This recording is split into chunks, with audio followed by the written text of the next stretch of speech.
This is a trip to Fort Fisher. I'm going to show some kayak fishing in the marsh and some beach fishing. And I'm just kind of exploring in the marsh. I want to see what's available there in the spring, what's going on. And then I'm also exploring what's going on at the beach in the spring. I don't really know what to expect. This is what I found. And the kayak fishing footage is not in chronological order. It didn't all happen on the same day. It's part of two different afternoons. They're dredging the boat ramp. I'm at Fort Fisher. It's quite windy, but it's been worse before. There are people using the boat ramp. I spent some time dragging my kayak up in the flats, accessing some areas that you can't reach with the regular boat. Had my eyes peeled for stingrays, and I did see one. You gotta watch out.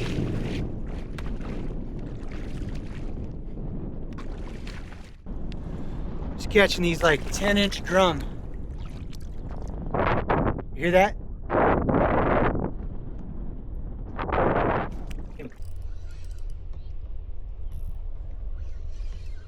Let's see what we got here.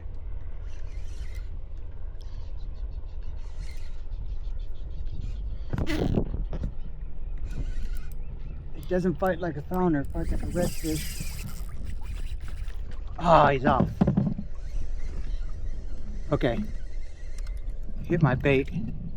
He got off. Oh, he cut my line. I don't know what that was. Something up. I'll take a look at this. Yeah. Well, that was a shark. I saw its tail come up here just a moment ago. Not a very big one. He's probably only about 3 feet long. I've decided to run away from the thunder and lightning. It seems to be coming my way. I think I might fish the beach tomorrow. Let's see. I did see maybe a dozen mature redfish in the marsh, but none were hitting my line, so it was time to move on and try something different. Okay. As you can hear, the wind is absolutely blowing the microphone out. So I'm having trouble detecting bites. I'm using finger mullet, and I got a crab that took my bait and was eating that too. It was very frustrating for a while.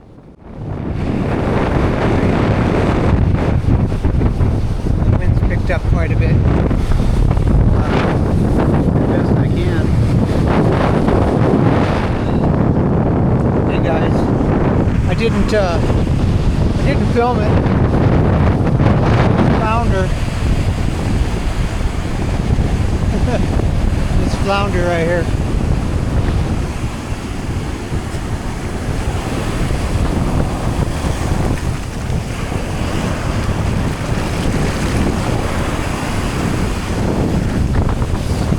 Yeah, you can't keep flounder, so he's going back.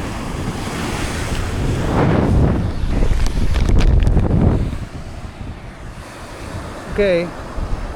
Everybody says don't use these, but I just caught that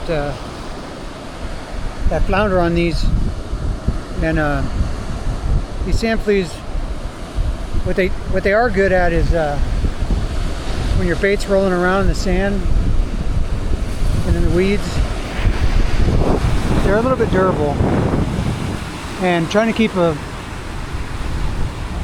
fresh bait on there just isn't really working today. It was much windier earlier.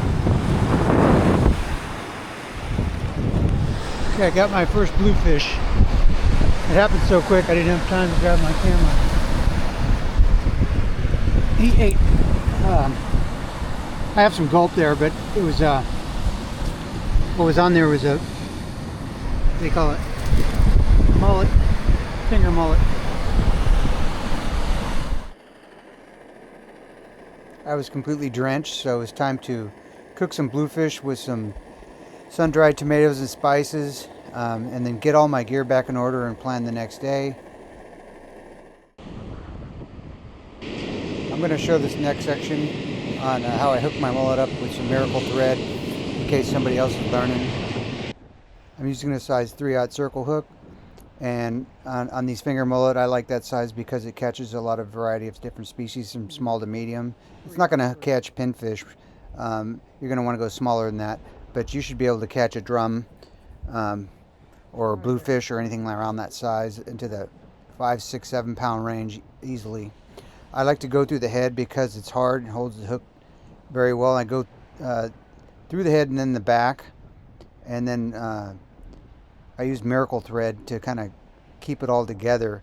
The miracle thread will keep it from falling apart so easily as it tumbles in the surf and on the sand, getting beat up by pinfish and other small bait fish and crabs. I'm not saying it's going to stop it, but it will prevent it. And there's different diameters of this miracle thread and different brands and spin-offs and stuff like that. You don't have to use that brand. But I've used a lot of different baits surf fishing over the years, and having some stretchy thread in your toolbox is very important. You can even use double hooks if you want.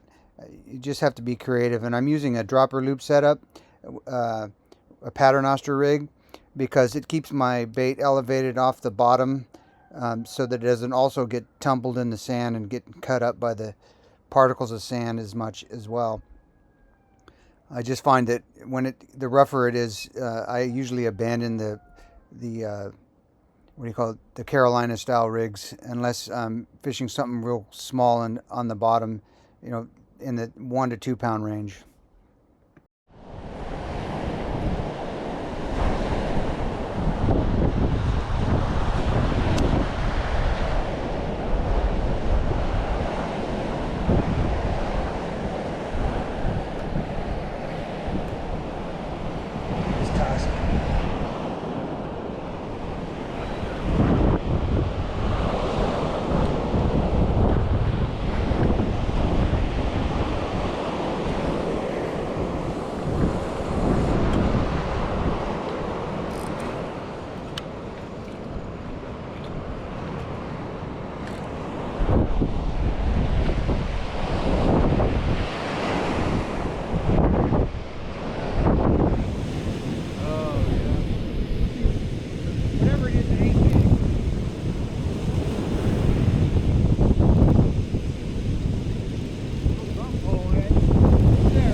I got a camera right there, it's running. Oh, okay, gotcha. Hell yeah. I think it's running. Yeah. Finally. But you're not gonna eat them? Oh, I'm gonna eat this guy. Oh yeah. Yeah. Cool. That's the perfect size too. Yeah, that's good. Come look at the teeth. See those teeth? I'm good. Oh yeah. Hold on. See that? Yeah, that'll tear These you up. things get huge too. Yeah, you want to eat these fresh. Yeah. You live nearby? Not nearby. Oh. But that's going to go in the cooler right away. Hell yeah. Good eatings. This one is, yes.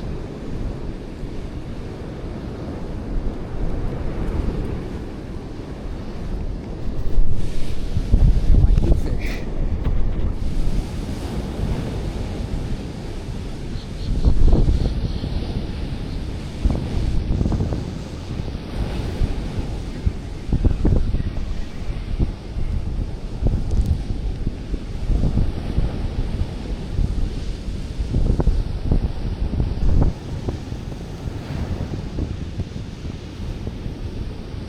In a row. Finger mullet.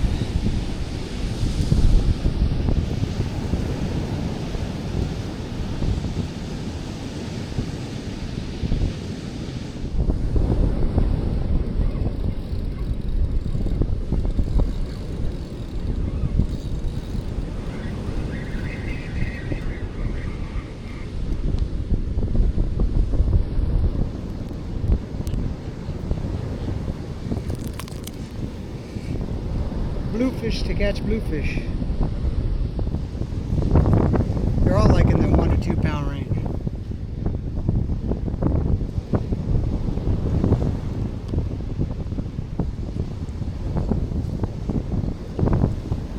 I'm gonna let him go. I got enough bluefish.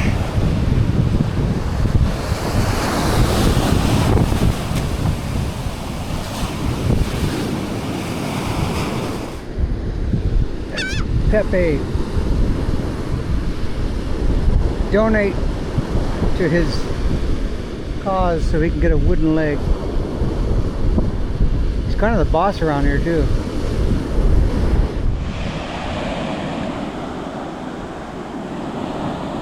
I don't know what that is. Let me wash it off. I think this is a bait thief.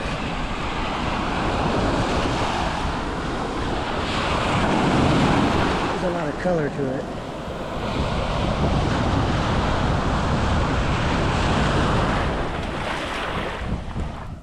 Alright, got this little flounder here. I'm gonna release him and let him do his thing.